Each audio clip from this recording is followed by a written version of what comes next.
Hey guys, welcome back with me again in this channel. On today's video, I'm gonna show you how you can create a slow motion video with the shortcut apps. So you can just easily add your clips to shortcut and to make it slow or to slow down the speed of the video. Here, just click on the video itself and you'll find speed at the bottom. Click on that. So you can use this curve, or you can also just choose normal and lower the speed to the left like this to make it slow. For example, I'm going to go with 0.4 times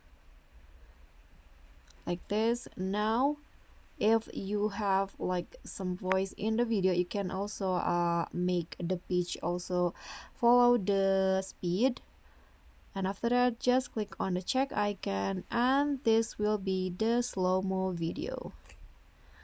So that's all from me guys. Thank you so much for watching. Don't forget to like, comment and subscribe, and also click on the thanks button below. Bye.